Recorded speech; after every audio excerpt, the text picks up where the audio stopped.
안녕하세요. 생각이 바뀌는 의자 박혜진입니다. 네, 명명관입니다. 혹시 호더스 증후군이라고 들어보셨어요? 호러스?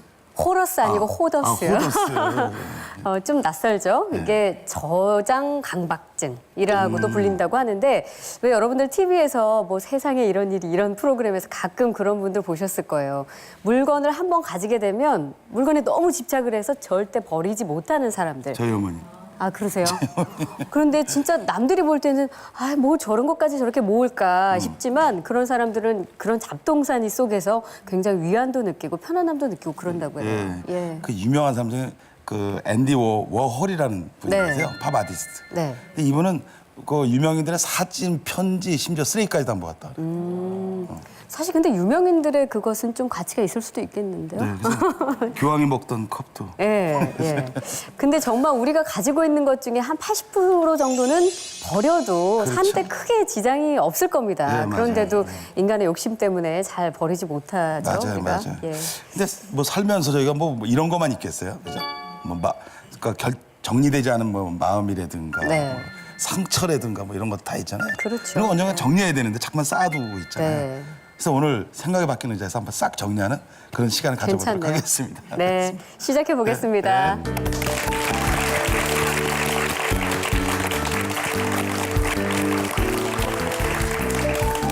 혜진 씨, 요즘에 네. 그 오프라인보다 온라인 사용자들이 많잖아요. 많죠. 예, 80%가 그 소셜 사이트에서 있다고 해요. 네. 그중에 25%가 거기서 누리고 즐기고 다 이렇게 한다는 거래요. 근데 진짜로 우리 일어나면 바로 소셜미디어 사용 많이 하잖아요. 많이 특히 하죠. 젊으신 분들은. 네, 그렇죠. 예. 근데 그러다 보니까 기업들의 광고, 이 마케팅의 형태도 많이 달라지고 있다고 하는데 그렇죠. 이제는 소셜미디어를 통해서 고객하고 직접 소통하고 또 고객이 직접 참여할 수 있도록 하고 네. 그러면서 피드백도 아주 그렇죠. 다이렉트하게 얻을 수 있어서 인기가 아주 많다고 합니다. 저희가 누굽니까? 또 그런 분을 오늘 소개해요. 그렇죠. 예. 그 컨텐츠를 만들어요, 소셜 미디어에서. 근데 이분이 디메이저라고 여러분들 메이저가 되고 싶어서 이런 이름을 붙였나 봐요. 예. 예. 디메이저의 백신옥 대표님을 모시겠습니다. 네, 큰 박수로 맞아주세요. 익숙했던 광고에 담을 수 있는 것 이상의 것들을 요구하고 있습니다. 그거를 대응하기 위해서 콘텐츠에 대한 니즈가 점점 커지고 있는 것이죠. MRI 장비는 바뀐 게 하나도 없죠. 거기에 해적선의 컨셉을 콘텐츠를 얹은 겁니다. 그리고 유저의 경험은 긍정적으로 바뀐 거예요. 세상의 기준에 맞추지 말고 내가 가진 것을 세상이 원하게 하라.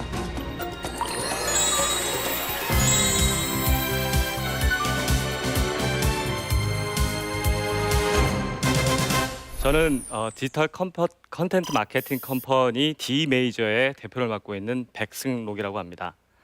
여러분들 만나 뵙게 돼서 대단히 반갑고요. 사실은 제가 여러분들이 아실 만한 특별한 성공한 스토리를 갖고 있지 않음에도 불구하고 이 자리에 서게 된 이유는 아마도 제가 하고 있는 일의 중요성 때문이 아닐까 그렇게 생각을 합니다.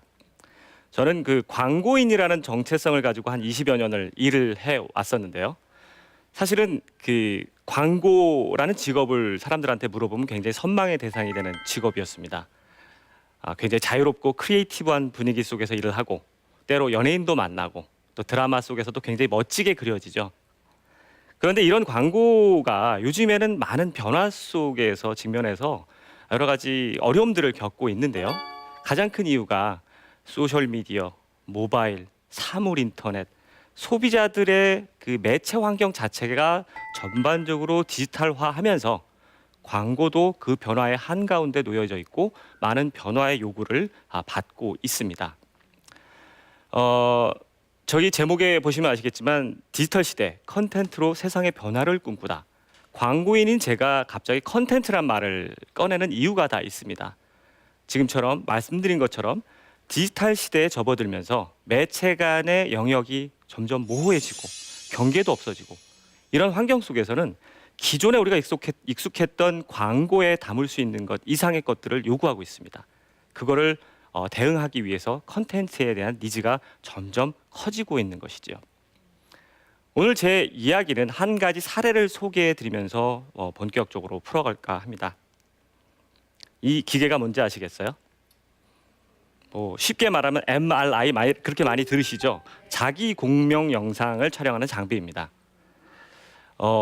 여러분도 아실 만한 글로벌 전자회사에서 그 첨단 의학 장비를 만드는 부서가 있었습니다. 그리고 거기에서 이러한 첨단 장비를 디자인하는 더그 디츠라는 사람이 있었어요. 이 사람이 이제 새로운 제품을 디자인하는 프로젝트에 인발부가 돼서 한 2년 반간을 굉장히 열심히 연구를 하고 디자인하고 실험해 보면서 결과적으로 이 새로운 장비를 만들어냈습니다. 얼마나 뿌듯하겠어요. 그래서 더그는 이 장비가 병원에서 시연되는 그 첫날 그 병원을 직접 찾아갔습니다. 그리고 이 장비를 운용하는 오퍼레이터한테 자신의 이 디자인이 세계적으로 유명한 디자인 어워드에서 상도 받았고 굉장히 멋지지 않냐. 그리고 기능적으로도 마음에 들지요. 이렇게 물어보고 있었어요. 근데 딱 때마침 어떤 어린 환자가 이제 검사를 받으러 들어왔습니다. 그래서 자리를 비켜줘야 됐어요. 그래서 자리를 비켜서 이제 이렇게 어떻게 운용이 되나를 구경을 하고 있었죠.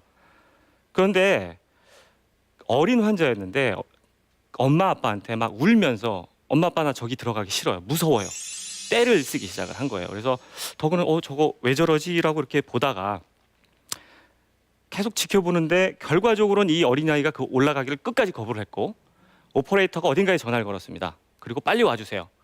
온 사람은 마취과 의사였습니다. 결국엔 아이를 마취해서 기계에 올려놓은 거죠. 그래서 놀란 더그는 그 이후에 이제 어떻게 된 건지를 알아봤어요. 그랬더니 어린이 환자의 약 80% 정도는 마취를 하지 않으면 이 기계에 들어갈 수가 없답니다. 무섭기 때문이에요. 아무리 첨단 의학 장비고 정말 이렇게 멋지게 만들었지만 어린 환자들한테는 굉장히 무섭고 큰 기계일 뿐이었던 거죠. 정말 크게 낙담한 더그는 고민을 많이 했습니다. 그리고 어떤 해결책이 있을까를 고민을 하다가 우연히 지인의 소개로 스탠포드 대학교에서 운영하는 디자인 스쿨에서 워크숍을 한번 갔습니다. 거기서 만난 분들을 통해서 뭔가 새로운 거를 생각하게 됐어요. 기계를 바꾸는 거는 안 되니까 그럼 뭔가 변화를 줘야 되겠는데 뭘 할까? 그래서 그다음부터 더그는 아동 심리 전문가 그리고 아동 교육 현장에 있는 분들을 만나기 시작했어요.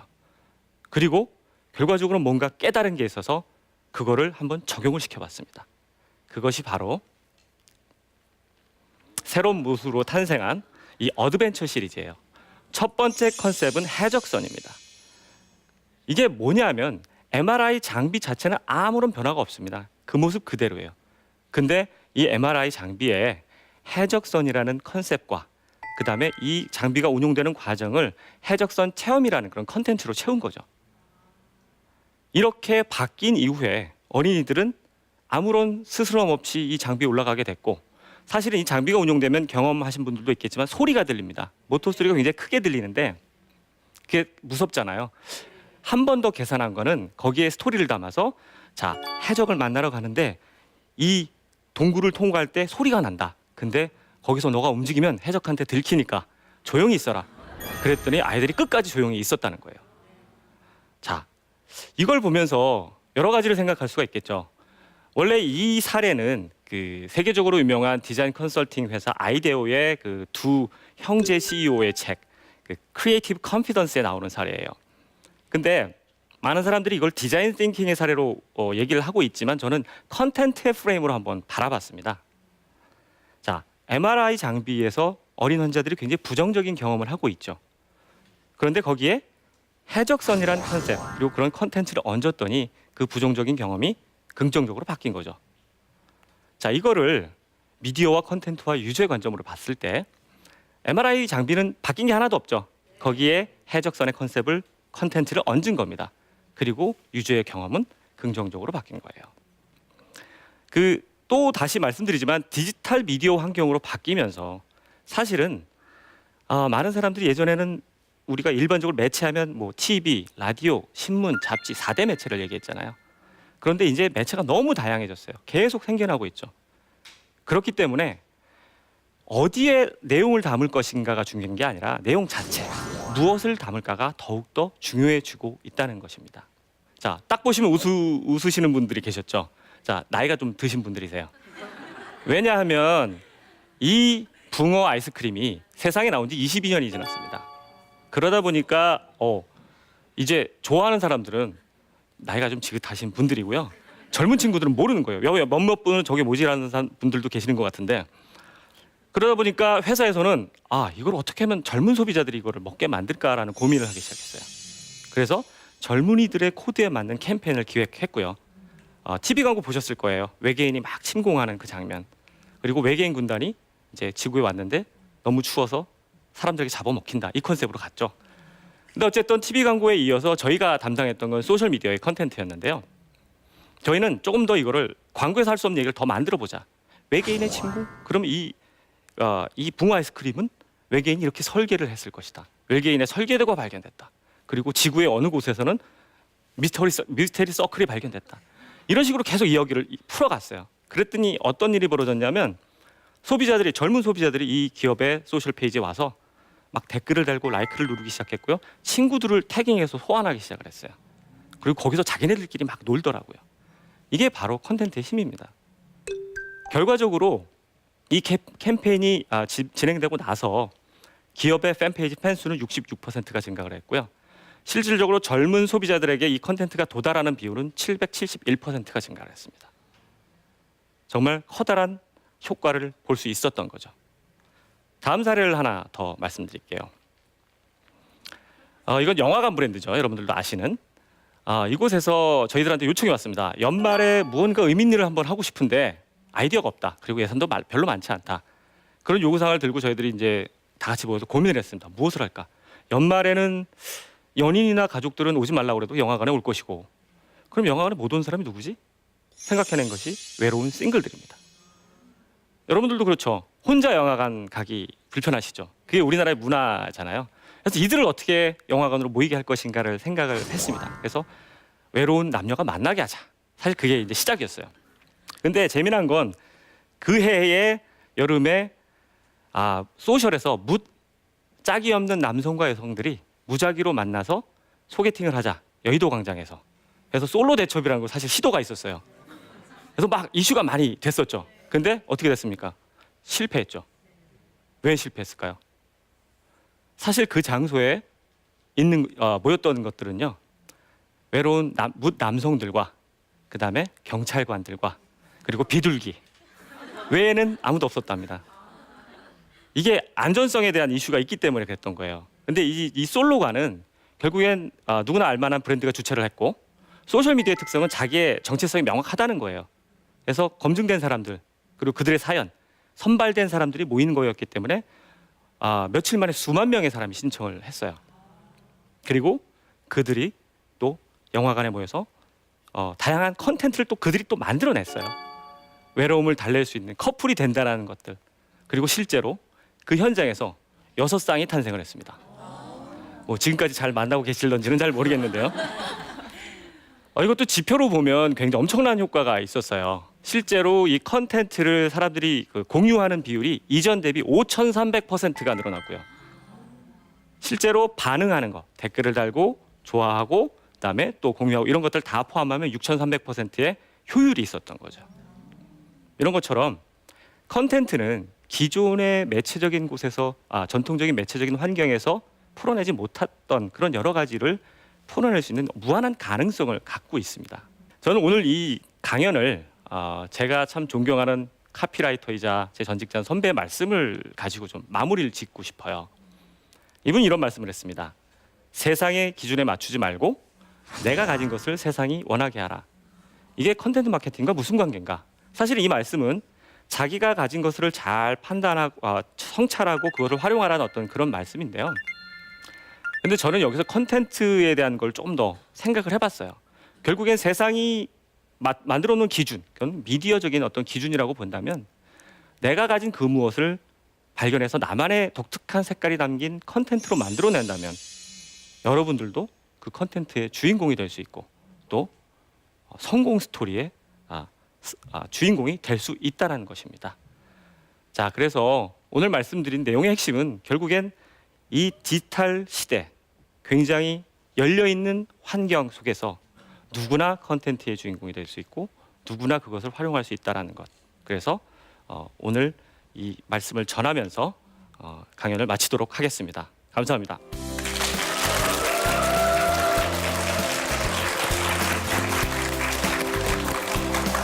제가 얼마 전에 MRI로 들어갔었어요. 그 통해요. 검사하시러요? 네. 네. 사이즈가 안 맞아서 엄청 고생했어요. 그 소리도 있고 그죠? 좀 무섭긴 할 것 같아요. 무섭죠. 저는 아직 그런 검사는 안 해봤는데. 근데 저런 아이디어 만들고 아이디어는 회사 되게 유명하잖아요. 네. 1년에 9,000개 정도 신상품 아이디어를 내는 데거든요. 와. 그러니까 그렇게 들어가면 아이들이 되게 불안감이 없잖아요. 네. 그게 아마 그 컨텐츠의 어떤 미력이 아닐까 그런 생각이 들어요. 저는 강연을 들으면서 그 컨텐츠라는 게 도대체 뭘까? 그러니까 저만의 해석으로는 약간 스토리텔링 같은 것 같아요. 그러니까 아무 의미 없던 것에 스토리를 집어넣음으로써 그 사람들이 편안함을 느끼고 친숙함을 느끼고 그러면서 의미가 되는 거죠, 자기만의. 근데 사실 대표님은 그 한 10여 년을 메이저 광고회사에서 광고인으로 지내시다가 이렇게 갑자기 왜 이 디지털 콘텐츠에 관심을 갖게 되셔서 창업을 하게 하신 건지. 예. 그러니까 결국엔 저도 이제 일을 하다 보면 트렌드에 민감하게 되고 변화에 되게 이제 많이 보게 되거든요, 변화를. 그리고 원래 이제 사실은 PC 통신 시절부터 저는 그런 디지털 환경에 관심을 많이 갖기 네. 시작했었고요. 그다음에 인터넷이 등장했을 때 사람들이 막 패러다임이 바뀔 거라고 얘기를 했지만 실제적으로 큰 변화는 별로 그렇죠. 없었거든요. 그렇죠. 맞아요.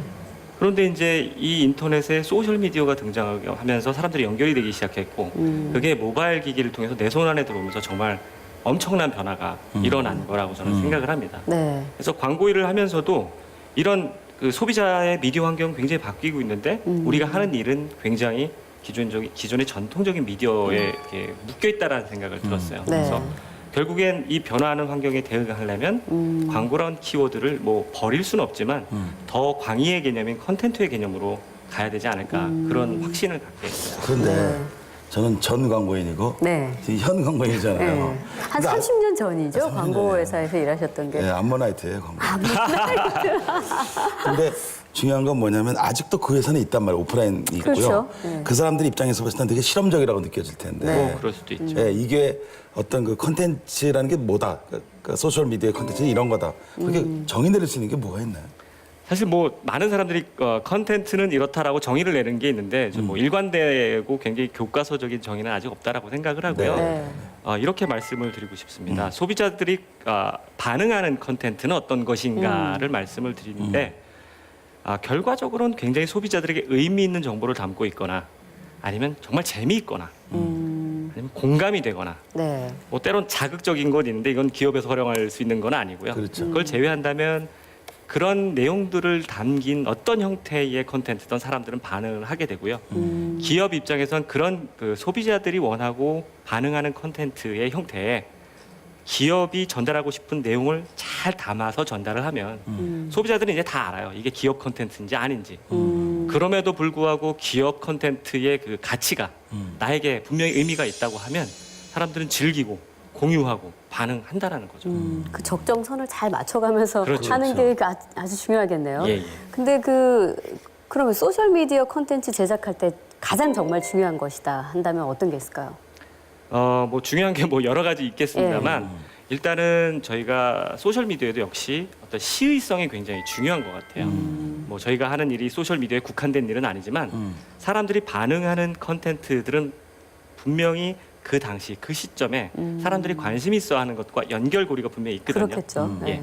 그래서 어떤 그 소비자들의 문화적인 트렌드라든가 아니면 유행하는 것들 그리고 뭐 사회적인 것들도 많이 관찰을 하면서 네. 거기서 사람들이 보편적으로 반응하는 것에 기업의 컨텐츠의 연결고리를 딱 만들어서 오픈을 하게 되면 예. 사람들이 굉장히 폭넓게 반응을 하더라고요. 요즘 반응하는 건 뭐예요? 혹시 잘 살펴보셨을 테니까 그래도 요즘은 좀 눈에 띄던 것이 있을까? 힙합. 힙합적인 거. 아. 예, 힙합이 사실은 굉장히 이렇게 많은 사람들이 즐기지는 않았었는데 네, 네. 요즘 젊은이들의 코드에 힙합 문화가 뭐 굉장히 방송에 영향도 있을 널리 거고. 퍼져 있잖아요. 네. 사실 그래서 컨텐츠도 힙합을 활용하는 컨텐츠들도 굉장히 많이 늘어나고 있고요.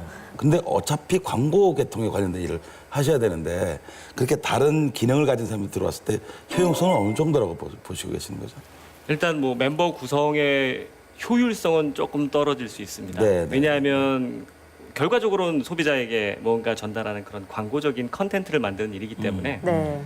그러나 이제 핵심 멤버들의 광고의 어떤 커뮤니케이션 전략을 짜고 광고를 모르는 사람들이 굉장히 날 아이디어, 신선한 아이디어들을 냈을 때 그거를 잘 융합시키면 그게 굉장히 효과적인 거고요.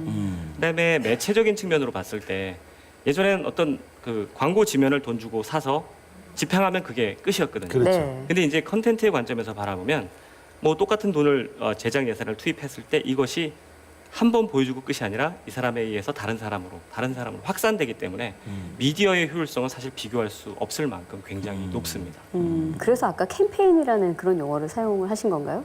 캠페인이라는 건 뭐 광고회사에서도 많이 뭐 네. 활용하는 그런 그렇죠. 예, 용어고요. 어떤 네, 특정 네. 목적을 가지고 단기간에 집행되는 광고 활동을 이제 캠페인이라고 보통 말을 합니다. 우리나라의 그 에이전시 광고 대행사 역사 보면 보통 68년도 정도 예. 코카콜라가 들어왔을 때부터요. 상당히 오랜 역사를 가지고 있단 말이에요. 그 중에 제일인 게 정말 제일기획이었어요. 네. 그 출신이시죠? 네. 예. 제일기획 입장에서 봤을 땐 되게 그건 배신자라고 얘기할까요? 좀 실험적이고 도전적이다. 예. 그리고 나갔단 말이에요. 예. 근데 어차피 한 울타리에 있어야 되잖아요, 이게. 어떻게 처신하세요? 이게 몰라봤던데. 조심스러운데요. 그렇죠. 당연히 뭐 전 직장에서 저 많은 것들을 배웠고 네. 또 많은 것들을 봤는데 네. 제가 굳이 나와서 이것 어떤 컨텐츠의 관점에서 하겠다고 한 것은 기존의 시스템이 굉장히 이제 전통적인 미디어에 최적화되어 있기 때문에 그렇죠. 디지털과 관련된 일을 하는 데 있어서 뭐 실무 담당자로서는 되게 어려움이 좀 있었어요. 네. 그래서 그거를 풀어보려는 노력을 하다 보니까 이걸 제일 잘할 수 있는 방법은 자유롭게 정말 처음부터 다시 그냥 세팅을 하는 게 맞지 않겠냐라는 생각을 해서 네. 사실은 잘 나가던 직장 때려친다고 그러니까. 많은 사람들이 그렇죠. 우려도 하고 네. 막 말렸는데 네. 제 생각에서는 뭐 잘한 선택이 아니었나 그런 생각을 해봅니다. 지금 제가 보니까 이렇게 이런 어떤 커뮤니티를 만들어가는 건 되게 중요하거든요. 네. 우리가 합병이라는 걸 해버리잖아요. 예. 그래서 색깔을 지워버리는데 그렇죠. 지금 이 회사는 독립성이 그렇게- 있으니까. 네, 독립성이 있고요, 서로. 그래서 제가 보기엔 메이저가 되면 저한테 연락 좀 주시고 아, 그 얘기 하시려고 이렇게 길게 하신 거예요? 열심히 하겠습니다. 자, 이 디지털 콘텐츠, 디지털 마케팅을 하고 계신 D-메이저의 백승록 대표였습니다. 큰 박수로 다시 한번 응원해 주시죠.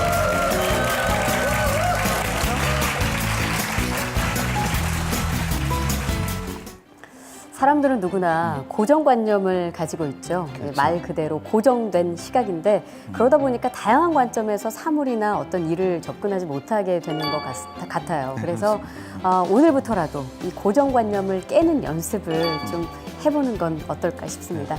저희는 다음 이 시간에 다시 찾아뵙겠습니다. 고맙습니다. 고맙습니다.